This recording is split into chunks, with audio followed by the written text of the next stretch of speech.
If you're clearing out an entire people based on their ethnicity from where they live, that to me is a form of genocide.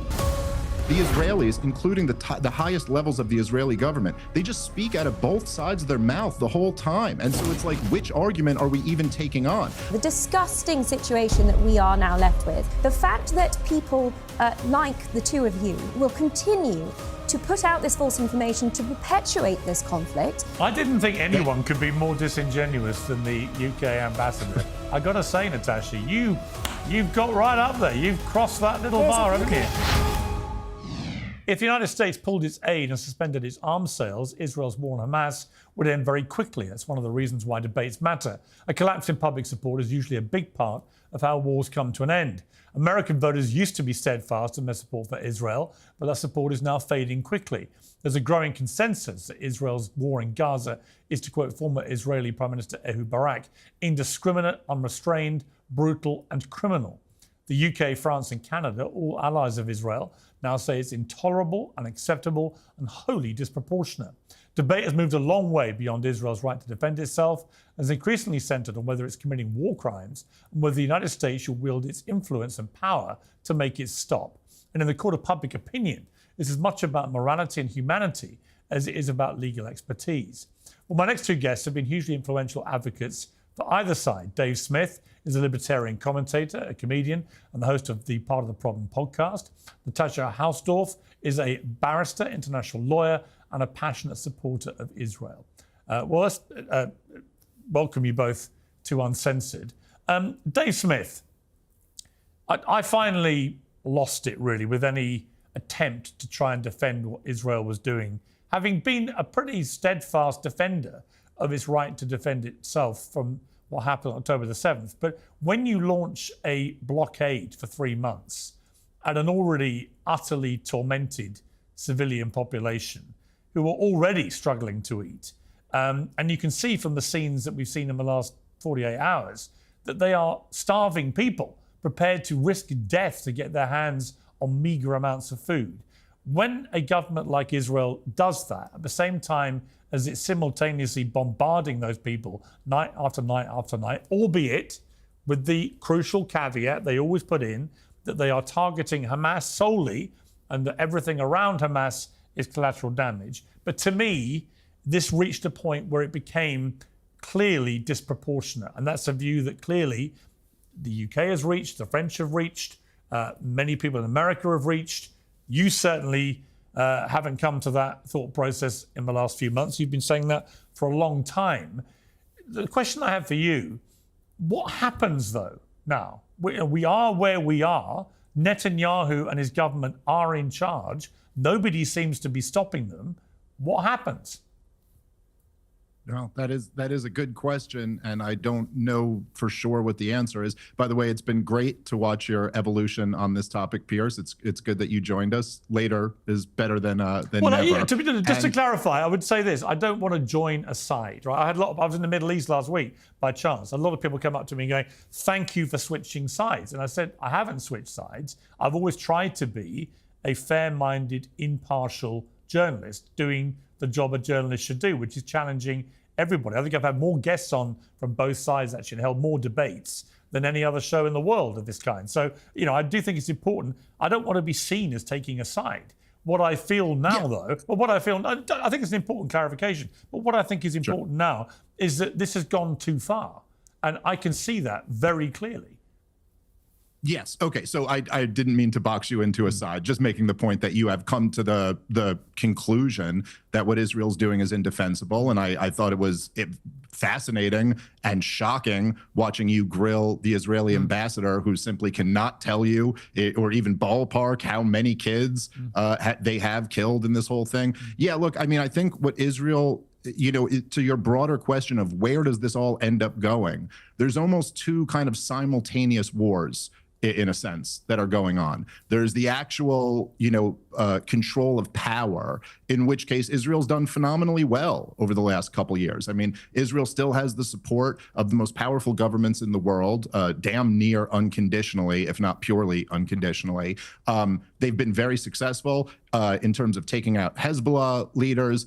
They've been very successful in terms of destroying the Gaza Strip. They've been successful in getting the regime change that they've wanted for many years in Syria. However, simultaneously, while that's going on, global opinion has drastically changed of Israel to a degree that would have been unimaginable just a few years ago. And despite whatever arguments might be made for whether this meets a genocide or doesn't meet a genocide, or whether, as two former Israeli prime ministers who have come out recently and said that war crimes are being committed, wherever you fall on that, the fact is that the debate is now over whether Israel is committing a genocide or not. And that is something that all of us should take a step back and appreciate how profound it is. Especially amongst young people, in the future, I don't believe Israel will ever be viewed the same as it was by my parents' generation. And so what does that mean? As you mentioned earlier, Piers, that's right. This is a big part of how wars end, is when public support evaporates.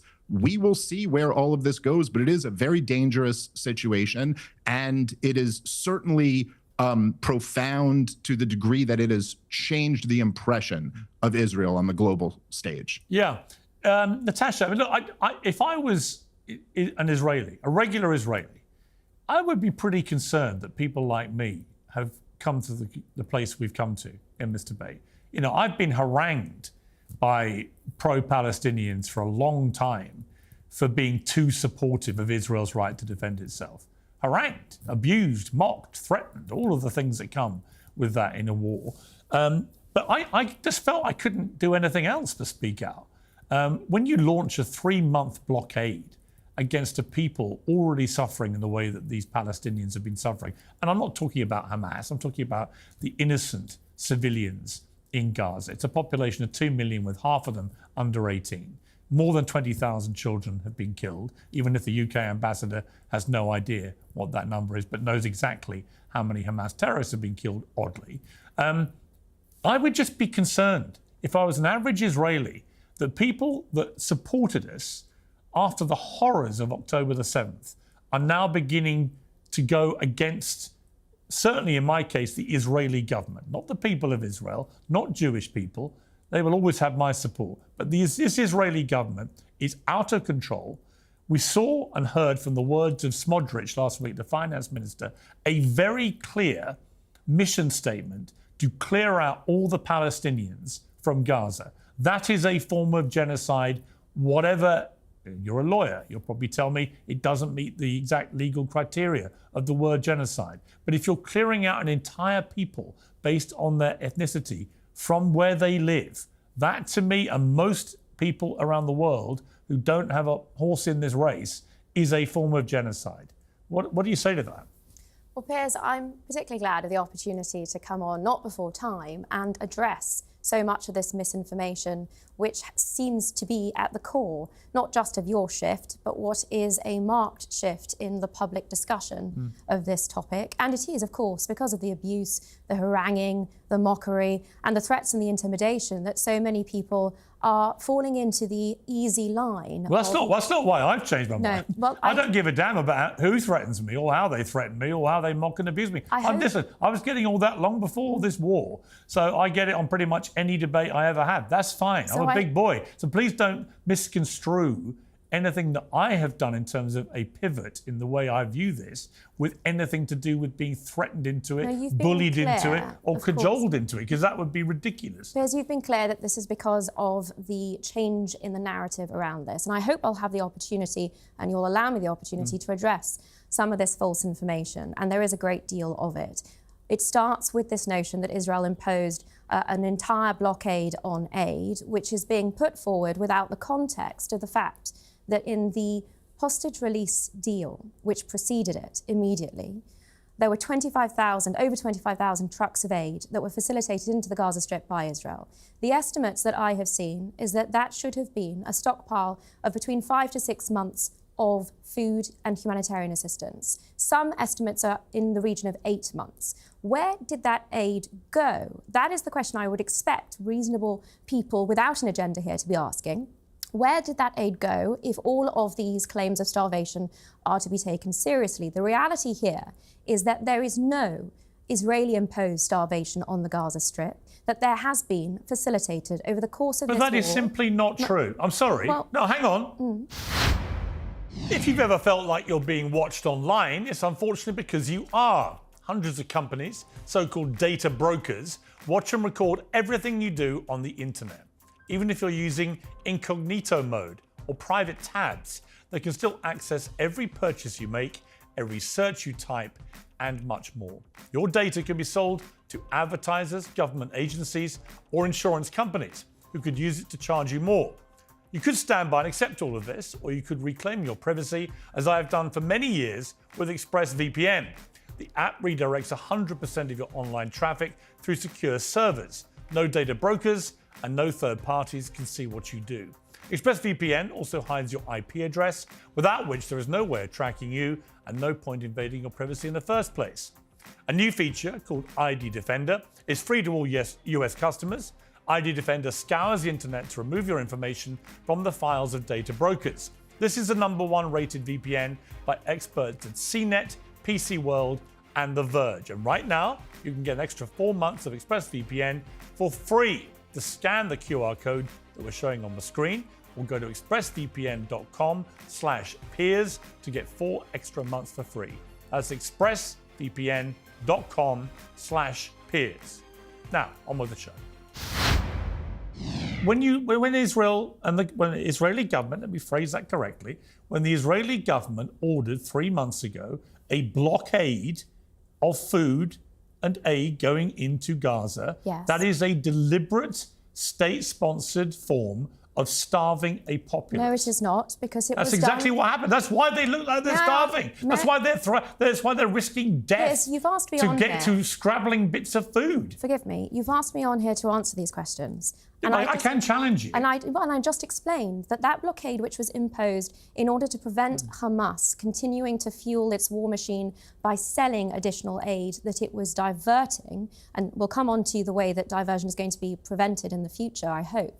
But the fact of the matter is that this blockade was instituted in the context of there being 5 to 6 months, maybe even 8 months of aid that was facilitated into the Gaza Strip. And throughout, if you'll allow me to finish this point, throughout the war, the volume of aid that Israel has facilitated into Gaza, and this is not being reported by the international media, but it is available, publicly available information published by COGAT, over 1,700,000 tons of aid which has been facilitated into the Gaza Strip, which is more than required for the civilian population. The study that was conducted... Why are they so hungry then? The study that was conducted... Hang on, why are they so hungry? May I finish this point and I'll come on to answer your question? Why are they so hungry? Well, Why are they stampeding over each other, risking death to get at scraps of food? I don't understand. If they're all so well nourished and Israel's behaved so impeccably properly in terms of supplying enough food for months on end, why do they all look like they're starving to death and are prepared to risk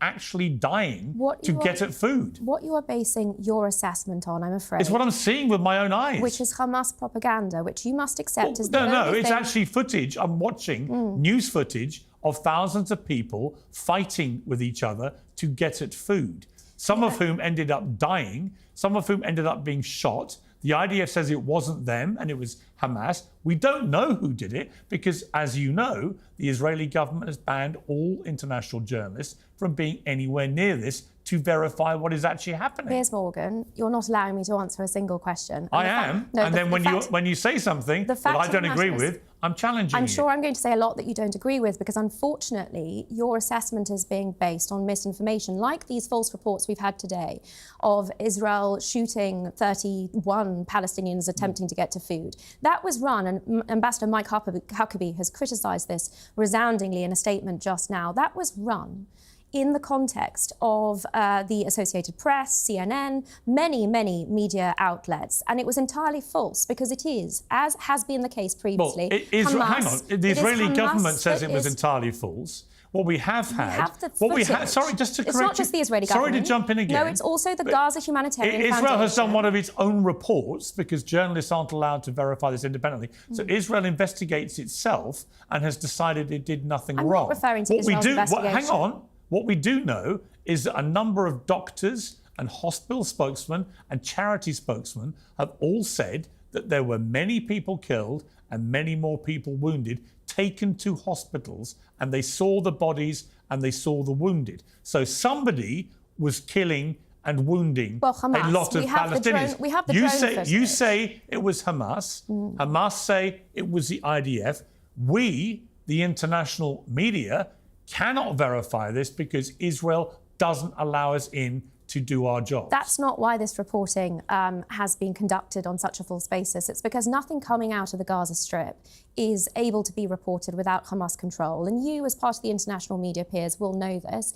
It is I also know that consistent. historically Israel has accepted that the health authorities' numbers, historically, before October the 7th, that they have been broadly accurate. That is the historical position. You must also know that the assessments of Hamas casualty figures by experts and statisticians have found them to be preposterously inaccurate, fabricated. Well, let me ask you a question. Let me ask you what I asked you. No, you're not allowing me to finish a single answer. Well, I can actually conduct this interview any way I like. Well, then the viewers aren't going to get any benefit of the viewers can make their own mind up about what they're hearing and seeing. When I interviewed the UK ambassador to the UK, yes, she was able to tell me definitively that 30,000 Hamas terrorists had been killed. I think it was an estimate. Let's be clear. But she had absolutely no idea, estimate or otherwise, how many children had been killed in the process. Do you know? There's a very simple logical explanation for that, which is Israel is targeting Hamas and Palestine. Do you know how many children Israel's killed in the process? There is a very simple explanation for the reason that we do not know.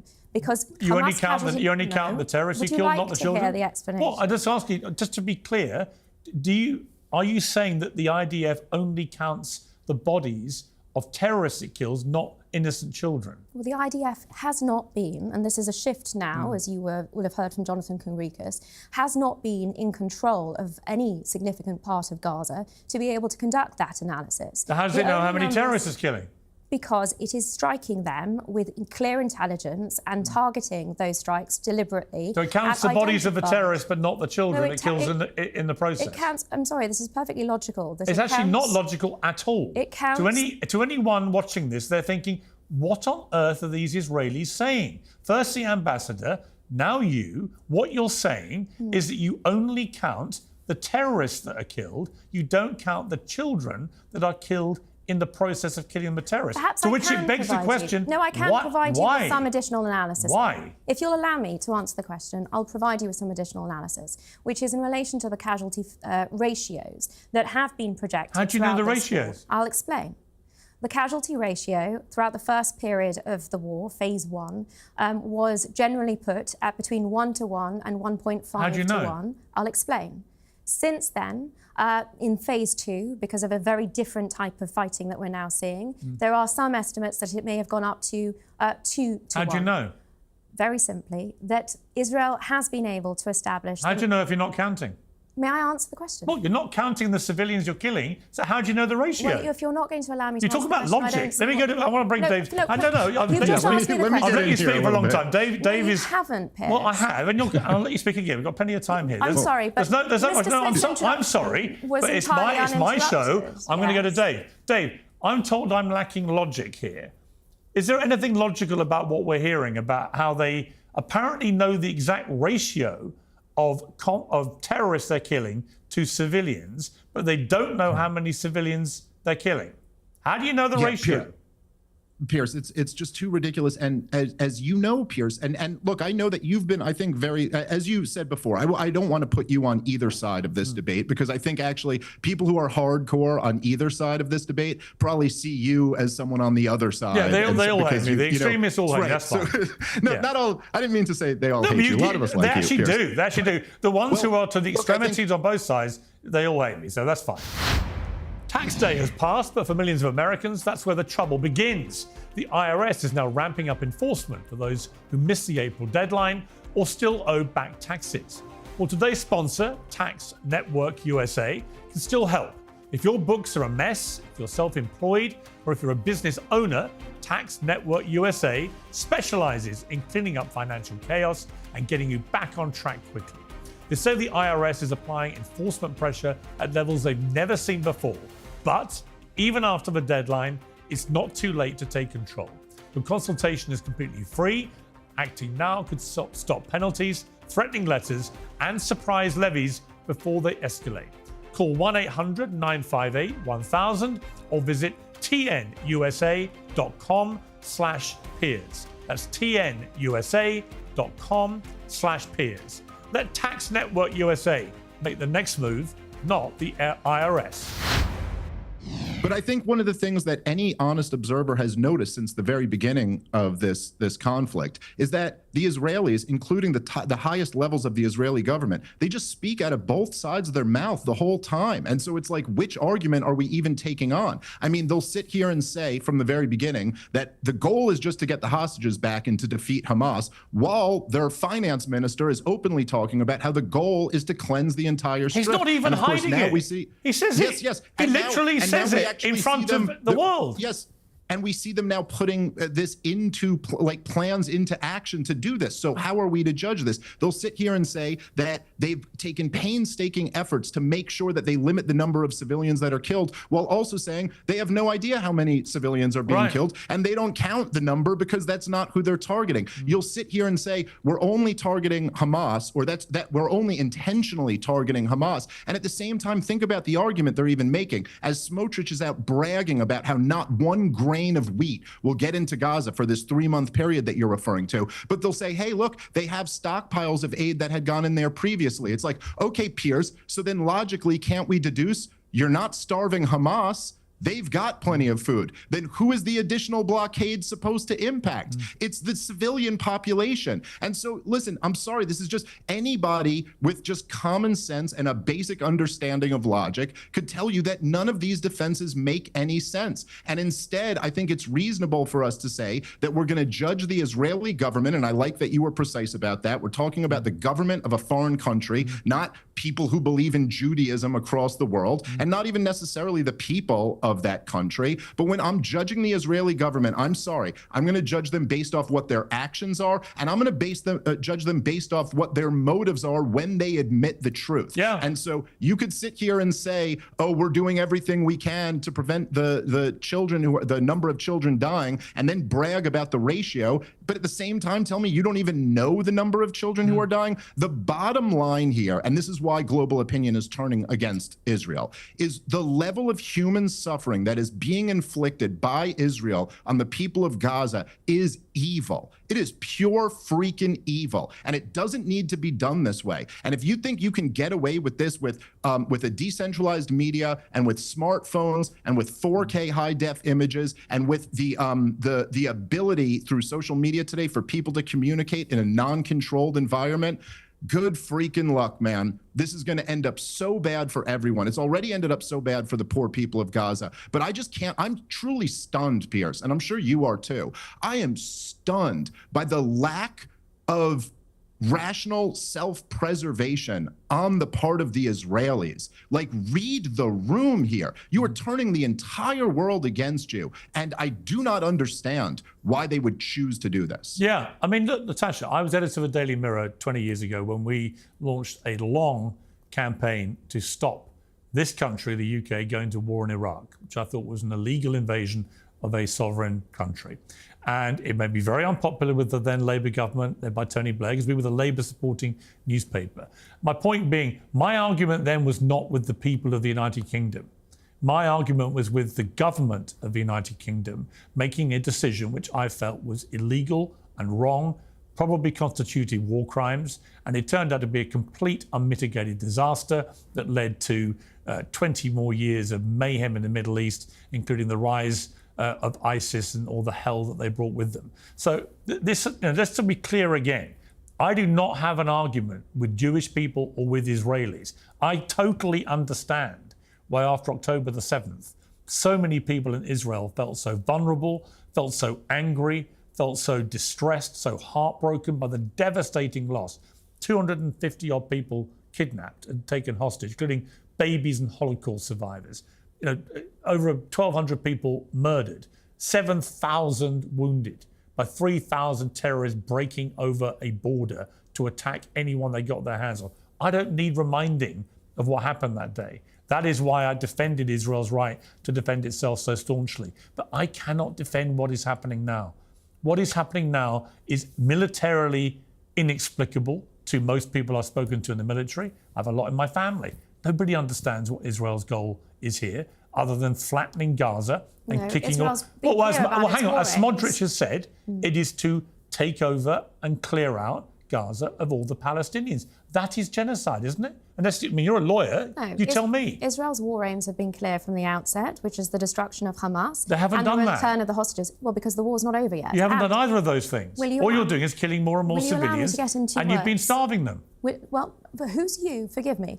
I'm here as a lawyer. The Israeli to- as- government, and you're right. here to defend it, right? No, I'm here to defend the rule of law and the Okay. weaponisation of international law, which has been consistent throughout this process. The propaganda that we're discussing right now, which is clearly what has shifted your position and perspective on this, What do you mean by is deeply propaganda? dangerous. Calling Israel a committer of genocide or saying that it is starving Well, children. actually, the people alleging that Israel's committing war crimes are two former Israeli prime who ministers. have their own political agendas here. Let's Well, be of clear. course, how But the convenient, evidence Blood how shows- libel, convenient Piers. that Like two Ehud former Olmert. prime ministers allow of the me- country Yes. have said that you are committing, as a government, not you, but the government is committing war crimes, and you dismiss it as just a bit of internal politics. Well, no, it's a very serious matter that the misinformation that I would like to be able to come on to address is now also being propagated by two very sore individuals, Prime Minister Olmert, because he also served a prison sentence, and has had his entire proposed peace framework,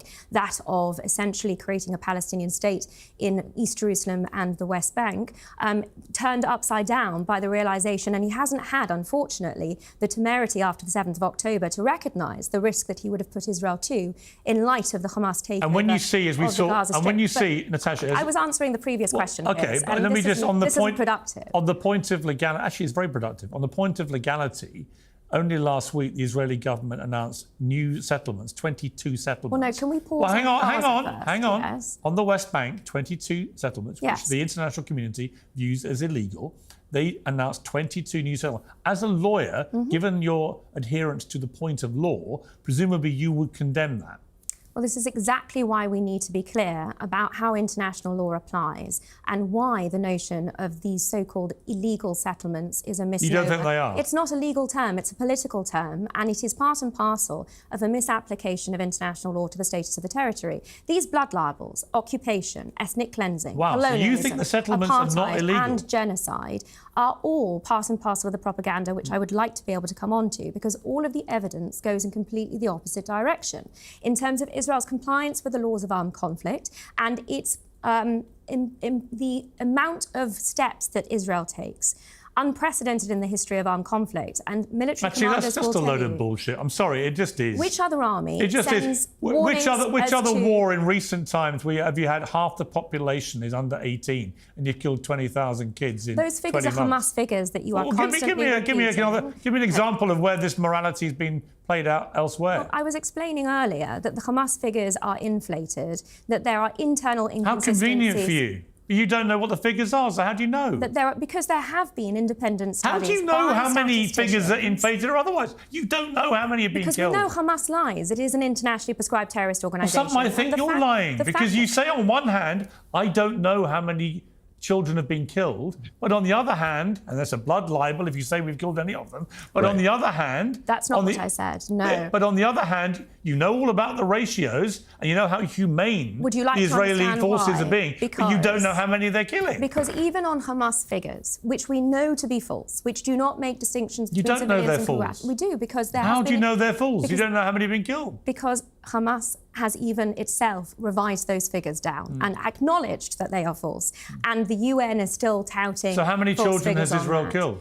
If we go back to Well, the can you question, answer my question? If you go back to the ratio, Do you know my question- do you no, know- but I can tell you the ratio, even on the what's- basis of Hamas figures. You can tell me the ratio without, but how do you know if you don't know how I many can have tell you died? the ratio even on the basis of the false Hamas So you've figures. no idea how many have been killed, but you can tell me the ratio. I can tell you the ratio. You're on a the basis- smart lawyer. on Do you the- not understand how ridiculous that Are you sounds? listening to If we my were in a courtroom answer? now, I can you tell would you- be demolished No. by a fellow lawyer. They would say, what are you talking Well, about? Piers, this is not how courtroom etiquette is conducted, I'm afraid. I would be permitted Actually, some to of my finish- favourite lawyers conduct them exactly like this. I would be permitted to finish a sentence. The reason we can say that the ratio before the ceasefire was 1-to-1 or 1.15-to-1 is on the basis even of Hamas figures. Well, 1-to-1 or despite 5-to-1? Which one was it? 1-to-1 to 1.5-to-1. At different points in that period, those were the two separate estimates.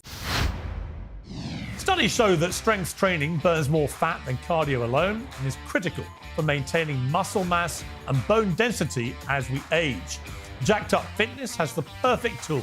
The Jacked Up Power Rack Pro is the ultimate all-in-one home gym system for a full body workout, and you can do it in your spare room or garage. I'm delighted to say I now have one myself. So if you're new to strength training, there is a whole library of full body video workouts. You just press play and you follow along. With top quality equipment and first class content, Jacked Up Fitness makes your fitness goals accessible and convenient. We've teamed up to give you 10% off the Power Rack Pro. Visit getjackedup.com to sign up for the free program and use promo code PIERS, P-I-E-R-S, for your discount. That's getjackedup.com.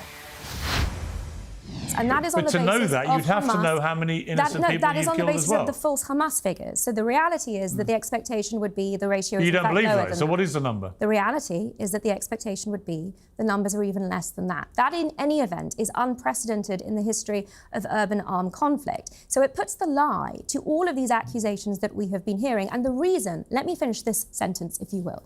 The reason that it is so terrible, that it is so dangerous that these lies are being spread about Israel, that even you and other respected international journalists have begun to propagate them, is that it is having a direct calling me a liar? impact. No, that you have been taken in by them. Really? Is because it is having a direct impact on the safety of Jews around the world. We've seen the impact of 14,000 babies in 48 hours when 2 Israeli staffers were murdered, executed on the streets of DC. Only yesterday we saw a fire attack What was the link? against What was the link there?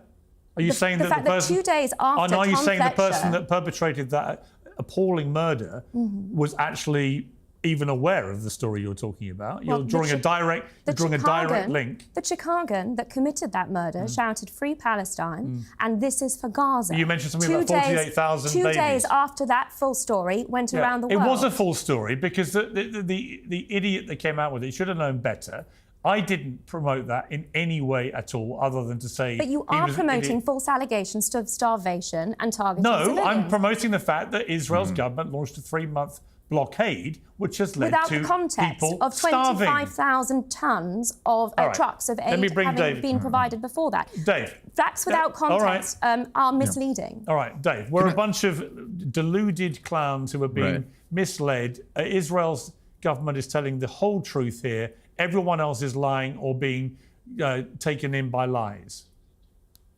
Yeah, it's just like, look, the And we're logical putting contradictions here. Jews in danger by promoting these well, lies. You know, You're a Jewish guy. maybe, yes, I am, and maybe I'll respond to that. Well, first of all, I'll just say that even the idea, like as you hear these arguments, Piers, where they'll say like, well, we know these numbers that the Gaza Health Ministry puts out are lies because we know Hamas lies, and look, the proof of that is that they revised their numbers down at one point. But doesn't that just kind of lead to the question, Piers? Then, like, why would they revise their numbers down why if wouldn't they're they just double lying? them? Why? Yeah, right. Why wouldn't they just stick with the original numbers It's that not they had? logical, to quote the buzzword of the debate.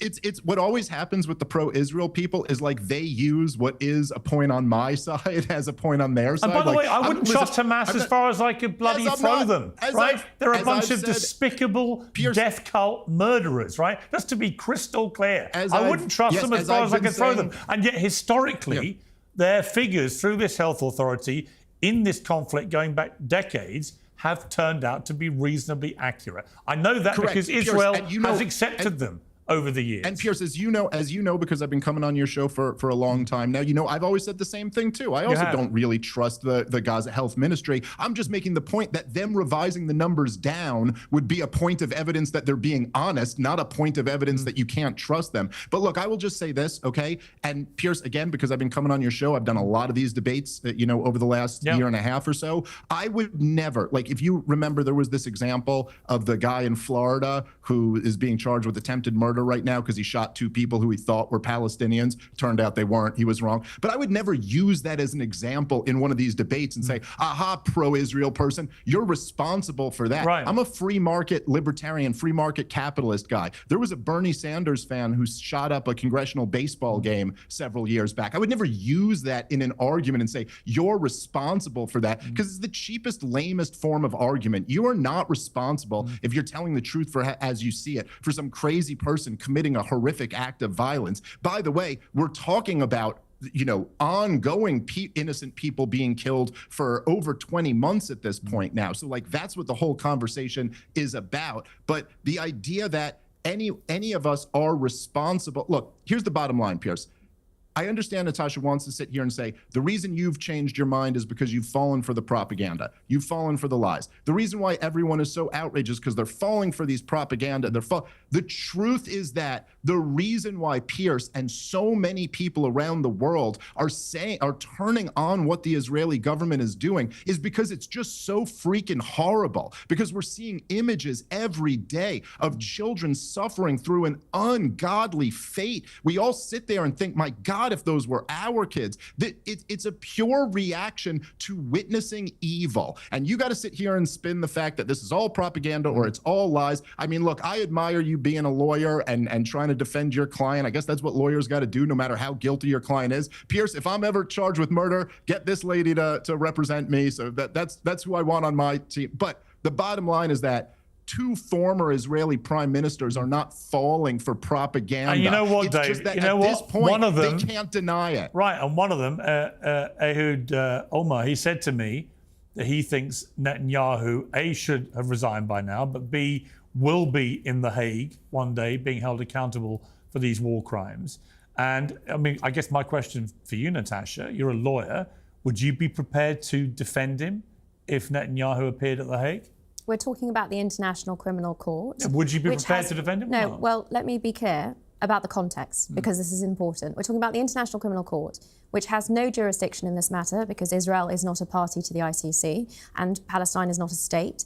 It clearly made significant errors on prior determinations of jurisdiction on the basis of an accession document, supposedly by the Palestinian Authority, which was never circulated. That was one of the primary planks of its decision in 2021, which has fallen away. It is proceeded on this basis in contravention of its own rules, that of complementarity, and on an entirely false basis. So my organisation, UK Lawyers for Israel, has put out a review of Karim Khan's application for warrants, which demonstrated that every phrase of every sentence of that document was false. In that context, we're not seeing an international criminal court anymore. We're seeing a political body which is seeking to rehabilitate itself by going after the leaders of the world's Jewish state because of its abysmal Is there anyone who reputation. criticises the Israeli government that you don't think is doing so for political reasons or because they're being deluded by lies? Oh my goodness, yes. In other words, is anybody actually acting, do you think, with any integrity when they criticise the Israeli government? Within Israel. Because you make it sound like everyone's either stupid, deluded, or politically motivated. Within Israel, there is the most vibrant political debate and criticism that you will see anywhere. What I'm calling out are the lies and the falsehoods and the blood libels that are being propagated.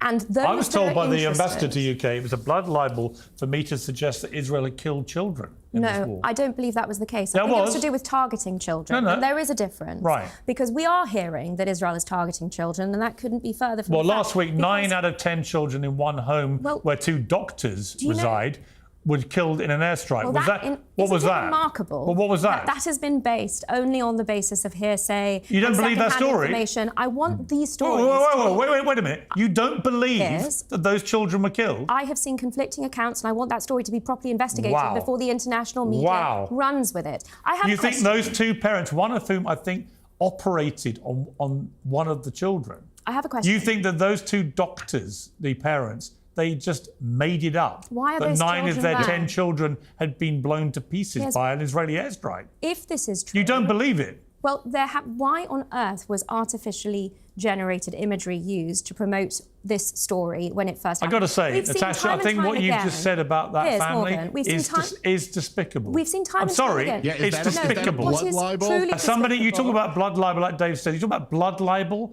you talk about lies, All I said, you talk about Piers, promoting was that there were propaganda, conflicting and here you sit accounts. here as a lawyer and you say that you do not believe those 9 children were I killed. didn't say that. You're putting You words did? in my mouth. Do you believe it or not? I said that there were conflicting Do you accounts believe it? and it needs to be Do you investigated. believe it? I thought you would be the parents said 9 of their 10 children were killed. Do you believe them or not?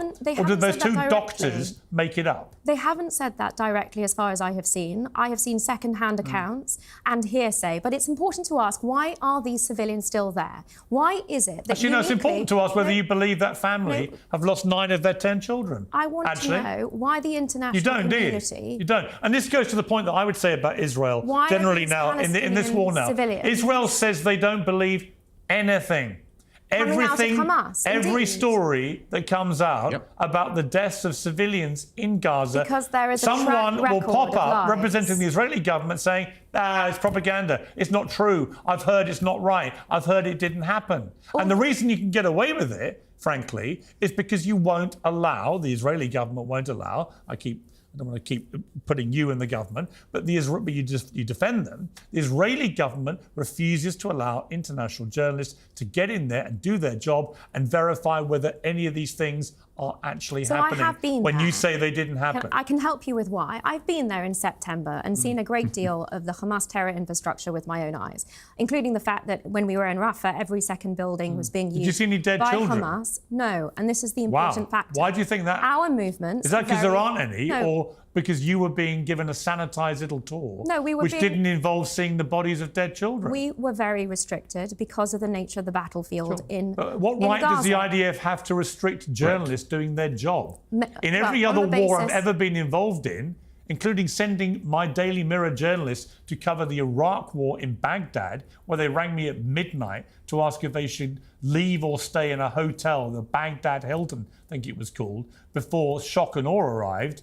So huge responsibility on my shoulders then about the lives of my journalists, but they were prepared to risk them to report the truth to the wider world.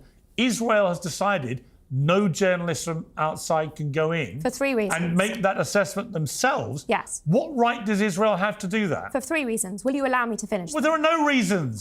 It's none of your business whether the journalists view their safety as being at risk. I'm sorry, you haven't heard the reasons yet. The first, of course, is the safety of the journalists, and I appreciate you don't accept that. The second... I think it's a load of nonsense. The second is the safety... The idea you're doing is that some quaint concern for the safety of journalists is bullshit. That was reason number 1. Reason number 2 is the ability of IDF soldiers to be able to conduct this war against Hamas without... without the journalists getting in the way? No, without... They've actually, by the way, they've killed more journalists, Palestinian journalists, than in any war Hamas in members modern wearing history. press vests are not journalists. And reason number 3... So none of them are journalists? And reason number 3... So just to be clear, none of the Palestinian journalists who've been killed are actually journalists. I said Hamas members. Oh, they're all Hamas members? Those that are... And every single dead Palestinian journalist is a member of Hamas. Is that your position? No, listen, I appreciate Piers. That is also bullshit. But misrepresenting every So that's 2 out of 2. What's the third reason? Our mutual friend Douglas Murray was embedded with the IDF in Lebanon. You said the words yourself. I love Douglas, but he was embedded with the IDF. Right. He's unbelievably pro-Israel. Let me finish. So, of course, he was going to write what he witnessed while embedded with the IDF. No, let me finish what his experiences there were. The difference is that... You don't have to tell me. There is something I think that you won't have heard. The IDF are able to allow journalists into Lebanon. He wasn't the only one. There were many other international journalists with him. There have been a tiny... Those other international journalists with him were very clear... There have been a tiny handful of journalists led in by the IDF in tightly controlled environments to witness what the IDF were prepared to let them see. And do you know what those journalists said? And actually, what it needs this war to stop the bullshit, which is out of control, by the way, in this last 3 minutes, is to let international journalists go in and do their jobs. And they will worry with their networks or organisations about their safety, but they should be allowed to do their jobs. And there's only one reason why the Israeli government doesn't want international journalists crawling all over Gaza. It's because they do not want them reporting what they will find. Which, by the way, will include the bodies of thousands of children who you, on the Israeli side, are not counting as you count the terrorists you kill, but who journalists would. Reason number 3 is that those journalists that were in Lebanon said that they had to be very careful about what they reported because of what Hezbollah would do to their colleagues in Beirut.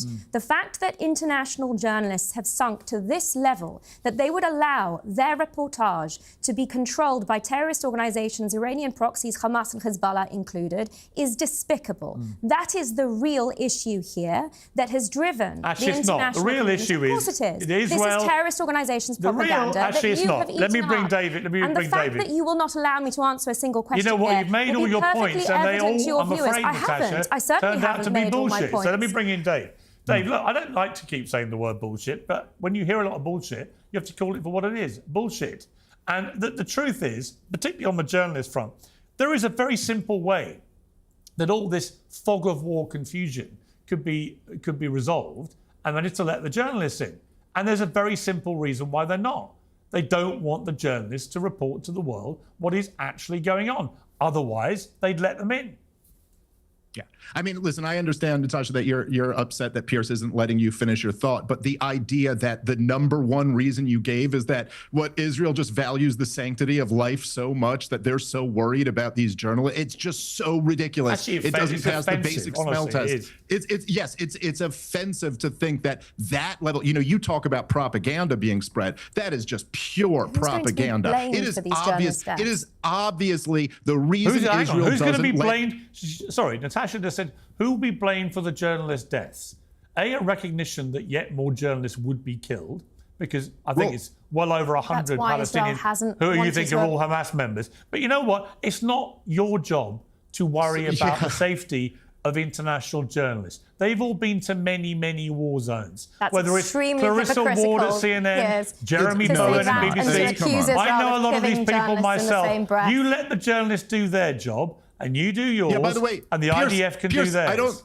They don't seem to have this concern about being blamed for slaughtering the children of Gaza. They don't admit they're killing any. To stop that, right? Right. As every time you hear, it's either, this is propaganda. This is Hamas propaganda. Those kids weren't intentionally killed. All this stuff. But look, like we said at the beginning, it doesn't meet the basic smell test, the basic human test. If you're telling me, as you said, Natasha, that Hamas has locked up all of the aid that's gotten in there, so who are you targeting when you don't let further aid in? It's the civilian population who's not getting it. Now, you could sit here and say Israel isn't targeting them, meaning I blow up a building that I know has little children in it, but I'm claiming I'm targeting the bad guy. But you know that, in effect, your action is going to, in effect, destroy the civilian population. I'm sorry, this is a distinction without a difference, and I don't care about your appeal to international law. Look, I'm Lysander Spooner on this issue of international law. I think either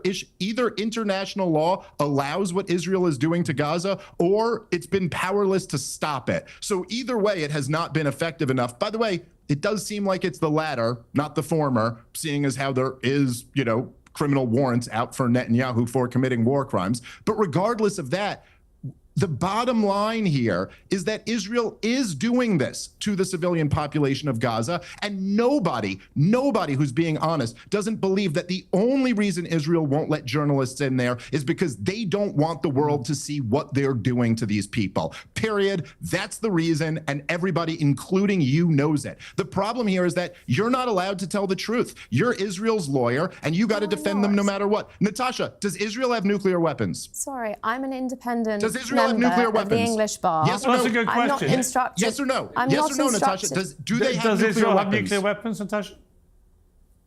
Why do you think I would know any better than you, Piers? What's the name of your company? You do know. You are not telling the truth, and so you won't say it. By the way, this right here, Piers. Well, let me just say, it's disqualifying to this conversation. You're playing a different game than me and Piers are. We're having a conversation about what's actually going on. You're a lawyer who's not allowed to incriminate your client, which is Israel, because you know the answer the same way Piers knows it, the same way I know it. Do they have nukes? Let me be perfectly clear. I am not in the employ of anyone associated. What's the name of your organisation? UK Lawyers for Israel began as a voluntary association of lawyers looking for the proper application of law to Israel, Israelis, and combating anti-Semitism. It is truly remarkable. We are having a different conversation. This is a circus, and I am actually seeking to address practical questions, including the disgusting situation that we are now left with, where the international community has said that Palestinian civilians must uniquely be kept in a war zone, may not be permitted to leave. That is what I am hearing being advocated for consistently, so that they can be continued to be used not just as human shields shields by Hamas, but as human sacrifices, dragging this conflict out.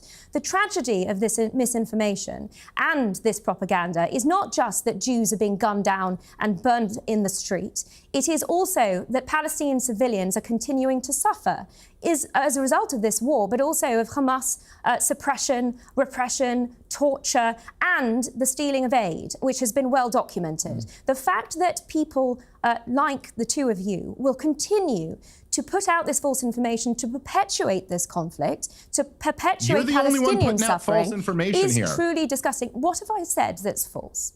I didn't think anyone could be more disingenuous than the UK ambassador. I got to say, Natasha, you've got right up there. You've crossed that little bar, haven't you? If you can indicate one aspect of what I have said that is incorrect, we will have this conversation. But so far, you are throwing out appallingly misconceived allegations, which are baseless. Do you know what? Piers, Israel. Notice she couldn't answer the question. I had Jonathan about whether Israel Conricus has on, who was a nukes. former IDF guy, obviously, and even he was able to admit a lot of what Israel is now doing is wrong, and it just shouldn't be happening the way that it's happening. When you blindly don't, I mean, I think that Hamas are blindly, ideologically to one side of this. They're a bunch of genocidal maniacs. I think people like Smodrich are genocidal maniacs, and I think anyone on the pro-Israeli side, particularly a lawyer who can listen to what Smodrich said last week and not understand that he is actually promoting war crimes out of his very mouth. We haven't discussed Smotrich, and I'm not particularly interested in what he has to say because it's. Well, he's the finance minister of the Israeli government. He's one of the three most powerful people in the country. He clearly doesn't have an input to the war cabinet's policy Oh, or what a how load this of military utter or how this nonsense. campaign has been run. Even you don't believe that if you say it. Well, I wouldn't be saying it if I didn't believe it. You don't but think I that believe Smodrich has much influence over the Israeli government? Not on the Do you know conduct. anything about the Israeli government? Not on the conduct of this it's like war, saying Piers, on the Goebbels, basis. Goebbels didn't have any control over policy. Therefore, interrupt it Mr. doesn't Smith. matter what he said. I didn't interrupt Mr. Smith. The fact of the matter is that the proof of the pudding is in the eating. Everything that the Israeli army, the Air Force, and the Military Advocate General Corps, which is actually unique in the manner in which it approves strikes and the military tactics that the IDF launched. In fact, when I was on the ground in Gaza, including with a very senior military official from the UK, Sir John McCall, all of the group remarked that the procedures that Israel had put in place were unprecedented, that it wasn't just adhering to international humanitarian law, the law of armed conflict, but in every respect was going far above the requirements, including in taking precautions to prevent civilian casualties. How have they been so careful? Have they managed to destroy 70% of Gaza and killed, I think it's 50 to 60,000 people? Well, those again are Hamas figures, which What's the figure, not then? accurate. What's the figure? Well, you heard, I think, from the ambassador, 30,000. How many people have you killed? 30,000. There you go with you again. I think there's been some misbriefing in this. Well, you seem to be speaking on behalf of the government. No, I'm speaking on behalf of the facts and the proper application of law, which I appreciate neither of you seem to be particularly interested in.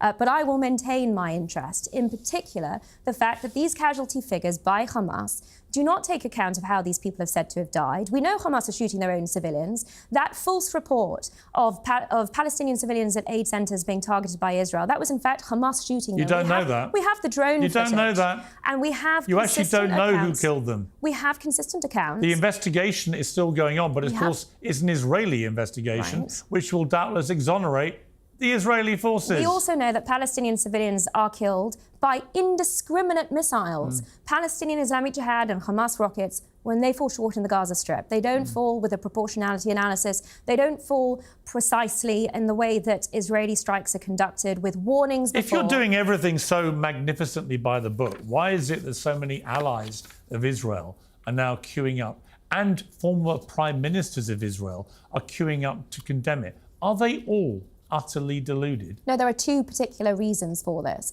The first is what we have seen with the manufacturing of this disinformation that comes out of Gaza from Hamas, that is promoted by NGOs formerly respected like Amnesty International, Human Rights Watch, that is then in turn reported by UN special rapporteurs, that finds its way into Security Council resolutions or General Assembly resolutions, that then in turn makes it up to institutions like the ICC and the ICJ. And then once that circle of of disinformation is complete.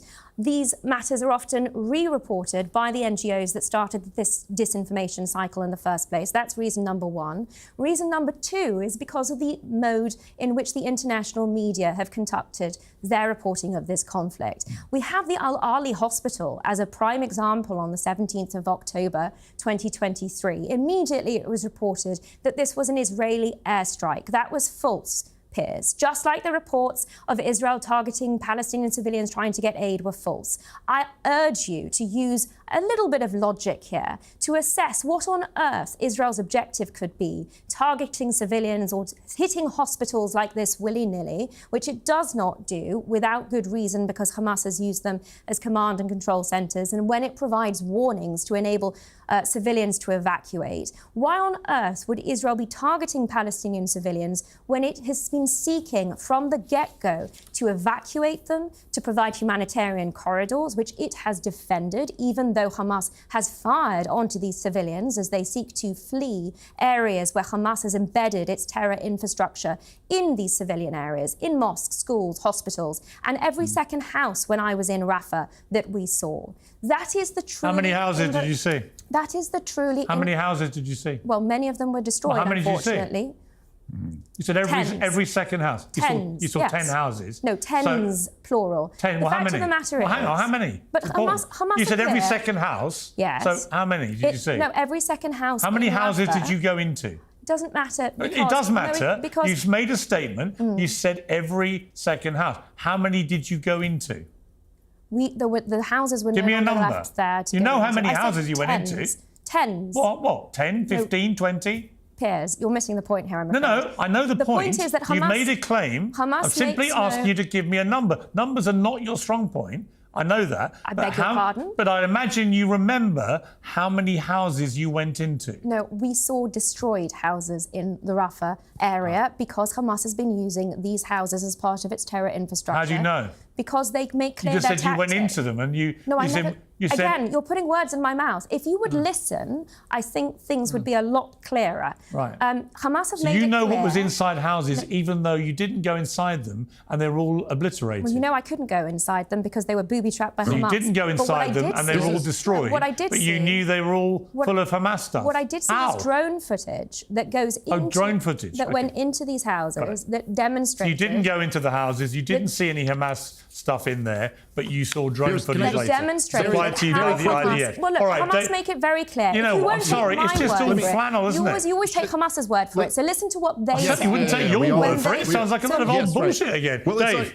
listen, Piers, as I've dealt with this argument with Douglas Murray and now here today, this is about as serious as Dennis Rodman claiming that Kim Jong-un showed him a supermarket full of food. You know, I mean, I don't know what to say here. And it would be equally ridiculous if I went on some Hamas-sponsored tour and then came back telling you that everything they say is correct. Here's the bottom line. I have a much more clear, logical answer. The reason why two former Israeli prime ministers, including Olmert, who is a right-winger, who was Sharon's guy. This is not as if this is some left-wing anti-war peacenik or something like that. The reason why two former Israeli prime ministers have come out and said that Israel is committing war crimes in Gaza is because Israel is committing war crimes in Gaza. The reason why Israel will not let journalists into Gaza is because Israel is committing war crimes in Gaza. And the reason why Israel is killing Palestinian civilians in Gaza, and the reason why they're building up more settlements in the West Bank is because, as Smotrich has said, as Katz, the defense minister, has said this week, and as Benjamin Netanyahu has said for years and years and years, their plan is greater Israel. They want Gaza and the West Bank. They call it Judea and Samaria. They believe that it's rightfully Israel's. Benjamin Netanyahu showed up to the United Nations a couple weeks before October 7th with a map where it was all Israel. That's the bottom line. It's why they've been controlling these territories since 1967. See, the truth makes a lot more sense. And by the way, you know that Israel has nuclear weapons, but you won't say it on this program because you're not in the business of telling the truth about this conflict. You're in the business of defending Israel, which is fine. That's what you want to do. But all three of us know they have nuclear weapons. Maybe we should get into the where does international law stand on the US and the UK being partners with a country who's not in the non-proliferation treaty, who has nuclear weapons. Maybe we could have a whole conversation on that next time, Piers. I think, but come you know on, what? we all Will know you what the allow truth me is to here. answer I've the actually issues? asked Netanyahu myself that very question, and he didn't answer. So yeah, I think it'd be be a very interesting topic for debate. We've got to leave it there. Dave Smith, Natasha Hausdorff, thank you both very much. Ahmed Anoug is a Palestinian journalist and the co-founder of We Are Not Numbers, whose book of the same name tells the story of young Gazans in their own words. He's also has an extreme story of personal loss in this war, and he joins me in the studio now. Ahmed, it's good to see you. I was aware of you because you tweeted in April of last year on X, you posted on X, I blame you, Piers Morgan, me, for their murder and the murder of all innocent people in Gaza. This came after news of you losing a huge number of your family in an airstrike. First of all, my deepest condolences to you over the loss of your family members. And second, I would never judge anyone who fires off intemperate thoughts in a moment. So I didn't take that personally. Thirdly, I was getting that from quite a few people. A lot of those people now are praising me because they think I've switched sides. And to be clear with you, I don't take sides. I never have done. I've tried to platform people on both sides throughout this whole war. I think that's been really important. But it's good to see you in the studio and to meet. We don't know each other. First of all, when you posted that to me, why did you post that? Why did you blame me for what had happened to your family? Well, thank you for having me first, and thank you for having so many Palestinians on your show. I don't think you can blame me for saying this to you, Piers, because you and I are journalists and we know how important the role of journalists in this world is. And I've known you for a long time, and I have been following you for a long time. And I have always looked at you as this prominent British journalist. You're one of the most prominent journalists in the world. And then October the 7th happened, and I was watching how you covered the news in Gaza. And you were very angry at this October the 7th, and that's okay. You have the right to be angry at October the 7th. Were you? Yes. You were? Yes. You were angry at what Hamas did that day? Yes, I was. Israeli people? The slaughter, the mayhem, the murder, the kidnapping of babies and Holocaust. This is one of the things I kept asking all the Palestinian guests, which is probably why you had a view that somehow I was against the Palestinian people. I wasn't, but I was certainly against anyone that wouldn't absolutely, unreservedly condemn what Hamas did that day. That had to be a starting point for any constructive conversation. Okay, so you've said that for a long, long time. We have been talking about that for 20 But why would that be wrong? Months. It's not wrong to feel angry about what happened. I wholeheartedly stand against harming civilians. All of my work, all of my life, all of my principles is against harming any civilians, whoever they are. I'm against all of that. But my problem, Piers, is that I have looked a lot for you.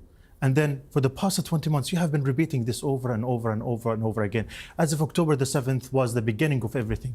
And you never looked at what happened before October the 7th and what happened 20 months after October the 7th. The thing is, Ahmed, I never took a view that anything that happened on either side before October the 7th could possibly justify what Hamas did that day. There is no justification for that scale of terrorist attack. None. Nada. Nothing.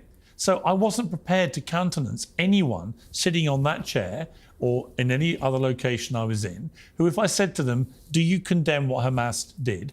If they refused to answer, then I would challenge them angrily about that, as I would do the other way round, as I am now about what Israel's been doing. So I campaigned against the Iraq war, right? When I was editor of the Daily Mirror, I campaign against things I think are wrong. And I will challenge and harangue people when I think they're supporting things that are wrong. So I'm just curious, though, why you've made it so personal against me. Do you blame me for the loss of your loved ones? I didn't understand that. Okay. So everyone appreciates that you stood up against the war in Iraq. We also wanted you to stand up against the genocide that is taking place in Gaza. And you changed your talks recently, and I appreciate that. I love that. But please remember that, Piers, bad journalism kills. Bad journalism kills people. You know that Israel could not carry out a genocide in Gaza without the justification of the mainstream media. And unfortunately, I don't blame you specifically for the murder of my family. Well, you did. I blame all of the mainstream media on the murder of my family, and you were one of them. Unfortunately, well, you blame me personally. I blame you personally as one of the mainstream media who justify the murder of the Palestinians and dehumanize the Palestinians. I never over justified the murder of Palestinians. I only said... Not directly, indirectly. I only said that I believed Israel had a fundamental right and duty to defend its people after that appalling attack, a series of attacks, particularly as Hamas, through its official spokesman on camera, had said they were prepared and wanted to do this again and again and again. Well, the thing is, you talk about genocide, Yeah. that is genocide. That is actually what genocide is. When you want to kill as many Jews as you can kill. that's the problem, Piers. Yeah, but that is genocide. No, that is the problem. You always say that they want to kill the Jews. They Piers, do. That is dangerous. You and I know that. But they do. Our problem is not against the Jews. They don't make any secret of it. No. Our problem is not with the Jews. And even Hamas' problem is not with the Jews. It is with the Israelis. Why do they kill so many Jews then? They did not kill Jews. They killed Israelis. And I don't justify killing of Israel. It's not that I want them to kill Israelis. What But there's a religion do you huge suspect difference. most of the Israelis were? It doesn't matter. It does matter. No, it makes a huge difference. They were not attacked because they were Jews. They were attacked because they were Israelis. It's a huge difference. How many of the people who were killed were not Jewish? It doesn't matter. But would you like? Of course it matters. No, it matters. Let me ask you a question. So many Palestinians were killed. Thousands of Palestinians were killed. Would you call Israel killed the Muslims in Gaza? You would say the Palestinians. And the Israelis were Israelis. They were not there as Jews. They were there as Israelis. And that is dangerous, Piers. It's not a religious war. This is a war between colonization and colonized, occupiers and occupied. People who have been living under blockade, under siege, under occupation for the past 77 years. It's not with the Jews. We never had a problem with the Jews. We love the Jews as much as we love the Christians. But you have a problem with Israelis? Of course, we have a problem with the Israelis as occupiers. How can you say you have no problem with the Jews, but you have a problem with the Israelis, given that most Israelis are Jewish? I'm just astonished that you can't make the difference between the Jews and the Israelis, Piers. It's a huge difference. Most of them are Jewish. Yes. You know that. Yes, but they're called Israelis. I'm astonished not you would try and draw a distinction. There's a huge difference. Hamas don't give a damn about whether they're Israelis or anything else. They care about killing Jews. They made it no secret. No, listen. I am the last person on earth to defend Hamas. Good. But just because I don't like Hamas, that does not make me like amplify and exaggerate in their in what they think and lie about them. Do you know Ahmed Yassin, the founder of Hamas? Do you know him? Not personally. No, he was the founder of Hamas, and he was known as handicap who Israel killed. But anyway, he was once asked, what is your problem with the Jews? And he said it clearly, and I'm quoting him, I don't have a problem with the Jews. If my brother, if my cousin occupied my country and killed me, I would have a problem with them. The problem with the Palestinians is against Zionism, against Zionists, against Israelis. So why did they kill innocent Israeli people then? Innocent women, children, grandmothers. Don't ask me that question. Why did they kidnap babies? Why did they kidnap Holocaust survivors? Ask them. Don't ask me. I'm not one of them. You're trying to explain their ideology, and I'm telling you, they are an undisguised death cult. It all makes difference. Intent on killing as many Jews as they can kill. It's dangerous when you make this religious war. It's dangerous when you try and pretend they're not after killing Jews. Of course not. They're not, Piers. Come on. They're after killing. Come on. You don't think Hamas target Jews? Of course because not. They're Jewish? Of course not. It's nonsense. No, it's not. I'm surprised that you're saying this, Piers. Genuinely, I'm surprised. There's a huge difference. You're surprised that I think Hamas target Jewish people? Of course. Of course I am. I find that staggering, Ahmed. Why? Because it's obviously a ridiculous thing to say. Why? Because obviously they target and murder as many Jewish people as they can get their hands on. Of course not. And you say it's because they're Israelis, not Jewish. Because they're occupiers. Because they occupied our country. And they're Jewish. No, just because they occupied our country. Because they're colonizers. Because they came to our country, kicked us out in 1948, and they killed thousands of Palestinians, including my grandparents. But you know why Israel was set up. It was set up after World War II, in which Jewish people were the victims of an appalling Holocaust by Hitler and the Nazis, where 6 million of them were exterminated purely because of their ethnicity and being Jewish. That's correct. So the Jewish people were given the state of Israel. My country. Well, okay, I understand that. Listen, I understand that argument. I understand the whole history and the whole argument. But it wasn't Israelis given that place. It was the Jewish people. Yeah, but who are you to give the Jewish people my country? I'm not giving it to them. I'm not talking about you personally. Yeah. I'm talking about those who send the Zionists to come and kill our families and take our lands. We have a problem with the occupiers, Piers. We don't have a problem with the Jews. I understand. Actually, I work with the Jews. Like, we are not numbers. The mentor coordinator is Jewish. The chair is Jewish. Tell me quickly about your book. Well, this book, it's called We Are Not Numbers. It's the same name of my organization. And in this book, we tell the human stories behind the siege, behind the statistics, behind the numbers that we often see in the news. It is composed of 74 stories written by young people in Gaza, telling their personal stories to the world in a language that the world understands. How many members of your family have you lost in this war? I have no idea. I swear. But I just know that. But tell me some of them. I will tell you that on October 2023, my family were sleeping in their home. My father, my 2 brothers, my 3 sisters, and all of their children. 14 nieces and nephews were sleeping, and my cousin. And Israel just dropped a bomb on my family home, killing all of them. Killed all of them? All of them. My father, who was 75 years old, my brother, and my younger brother, who was 25 years old, and he was so happy at that time he got a scholarship to do his master's degree in Australia. My 3 sisters, one is a computer engineer, another one is an accountant, another one is a teacher, and 14 kids were slaughtered in my home, Piers. 14 kids, ranging from 2 to 13 years old. They all had lives, they had dreams, they had the future ahead of them. And they did not hurt the Israelis, did not cause them any damage. They were killed as they were sleeping. Do you know my brother-in-law, when he went to this home to retrieve the bodies of his children, he told me that he could not recognize the faces of his children because all of them were torn into body parts. My older sister, Wala, who was a computer engineer, they found the upper half of her body thrown in my neighbor's home. What did she do? She and all of her children. My other sister, she and all of her children. My other sister, she and all of her children. All of them were killed. After that, how many cousins did I lose? I have no idea. How many relatives, how many friends? Yes, for the past 20 months, the people in Palestine, in Gaza, they have been besieged from all sides. And they have been bombed day and night without a moment. I know, and as you know, I've made it clear, I think this has gone on way too far now. It's completely disproportionate what Israel's done. The blockade was shameful, almost certainly a war crime. This has to stop. My heart goes out to you, genuinely. Thank you. For what's happened to your family. It's appalling, and like I say, I don't take it personally that you lashed out at me. I would question why, but I don't take it personally that you did that. I'm glad we've met.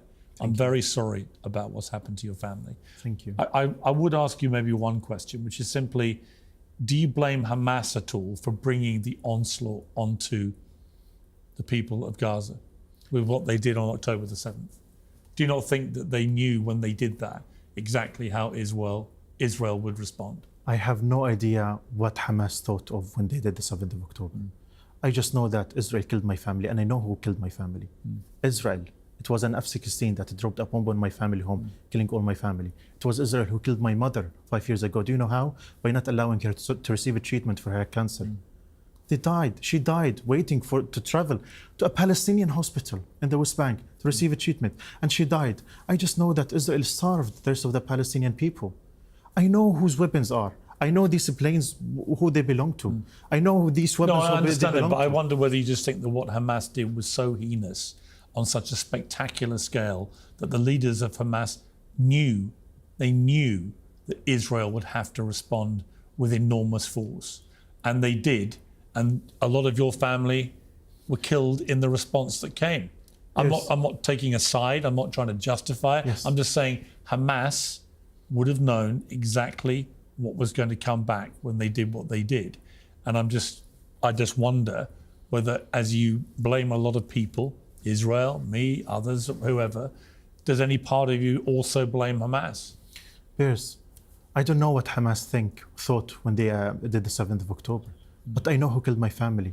I know who starved the Palestinian people. I know who started all of this problem in the Nakba 77 years ago when they took away my homeland. I'm a refugee, Piers Morgan. And I know all of the evil in the world starts from the root causes, which is the occupation.